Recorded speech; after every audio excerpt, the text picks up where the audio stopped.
राजगढ़ जंगल में नदी किनारे एक भोली नाम की बकरी रहती है। भोली बकरी का एक छोटा मेमना था। उसका नाम था मोनू। बचपन में मोनू बहुत प्यारा और आज्ञाकारी था, लेकिन जैसे जैसे वह बड़ा होता गया उसकी शरारतें बढ़ती गई। अब तो वह अपनी माँ का भी कहना नहीं मानता था। मोनू की शरारतों से उसके पड़ोसी परेशान रहने लगे। वह कभी किसी का सामान तोड़ देता, कभी किसी का खाना चुराकर खा जाता। कई बार तो उसकी शरारत से जंगल के जानवरों के छोटे बच्चों की जान मुसीबत में फंस चुकी। पानी सिर से ऊपर होता देख जंगल के प्रधान बसंत भेड़िए ने भोली बकरी से कहा, अगर उसने मोनू मेमने को नहीं समझाया तो वह उसकी शिकायत भीमा भालू कोतवाल से करेगा और हो सकता है उसे सजा हो जाए। इसीलिए सावधान हो जाओ। और आज के बाद मोनू मेमने की कोई शिकायत नहीं आनी चाहिए। इतना कहकर वह चला गया। भोली बकरी काफी घबरा गई। वह नहीं चाहती थी कि मोनू जेल जाए, लेकिन मोनू भी शरारत करने से बाज नहीं आ रहा था। अब भोली बकरी चिंतित रहने लगी। एक दिन भोली के पड़ोसी मिट्ठू तोते ने जब भोली को उदास देखा तो उसका कारण पूछा। भोली ने दुखी होकर सब बातें मिट्ठू को बता दी। मिट्ठू ने भोली को कहा कि तुमने प्यार और डांट दोनों से समझा लिया, लेकिन वह नहीं समझ रहा है, तो हमें उसे डरा के समझाना पड़ेगा ताकि वह शरारत करना छोड़ दे। भोली ने प्रश्नवाचक निगाहों से मिट्ठू की तरफ देखा तो मिट्ठू ने उसके कान में कुछ कहा, जिसे सुनकर भोली थोड़ी खुश हुई कि शायद अब मोनू सुधर जाए। मिट्ठू और उसके दोस्त अब मोनू पर निगाह रखने लगे। एक दिन मोनू लकी खरगोश को परेशान कर रहा था। लकी इधर उधर छिपने की कोशिश कर रहा था। मिट्ठू और उसके दोस्त यह सब देख रहे थे। उन्होंने परेशान लकी को संकेत दिया तो लकी घने जंगल की तरफ चल दिया और मोनू भी उसको और परेशान करने के लिए उसके पीछे चल पड़ा। मोनू सोच रहा था कि शायद लकी उससे बचने के लिए जंगल की तरफ जा रहा है। शाम होने वाली थी, दूर सूरज ढलने वाला था। मिट्ठू और उसके दोस्त मानू जुगनू, सोनू हिरन, भानु भेड़िया भी छिपते हुए मोनू का पीछा कर रहे थे।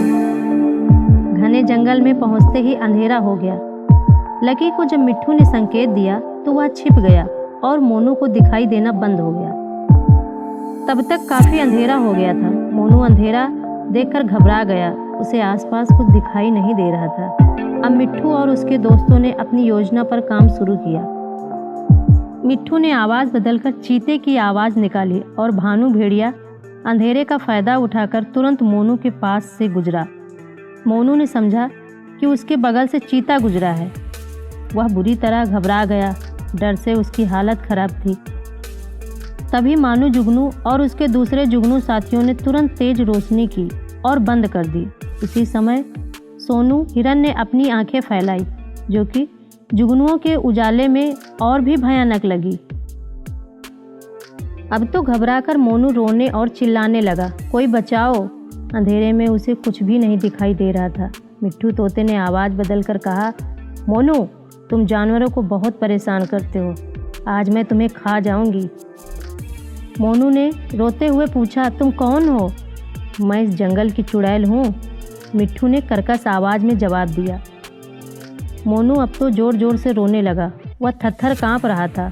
मोनू रोते हुए बोला, मुझे माफ़ कर दो चुड़ैल बहन। मैं आज के बाद कभी किसी को परेशान नहीं करूँगा।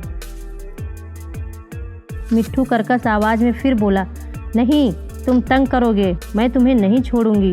मोनू बोला, मैं सच बोल रहा हूँ, अब किसी को तंग नहीं करूँगा। बस मुझे छोड़ दो और जाने दो, चाहे आप मुझसे कुछ भी करवा लो।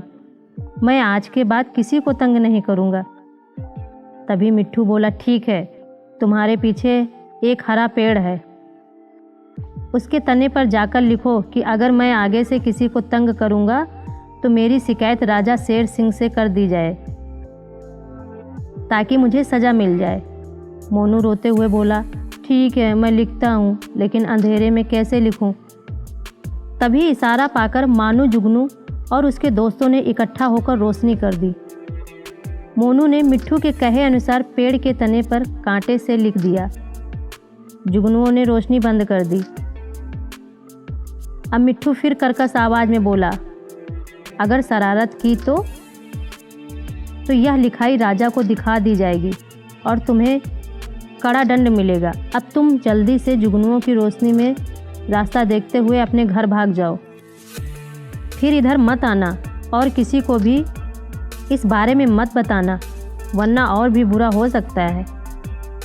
मोनू ने गर्दन हिलाई और जुगनुओं की दिखाई रोशनी में रास्ता तलाशते हुए अपने घर की तरफ भागा। मिट्ठू और उसके दोस्त यह देखकर जोर से हंसे। अगले दिन से मोनू ने शरारत बिल्कुल छोड़ दी और किसी को उस घटना के बारे में नहीं बताया। सब जानवर मोनू के इस बदलाव से अचरज में तो थे ही, खुशी भी थे कि मोनू अब सुधर गया है।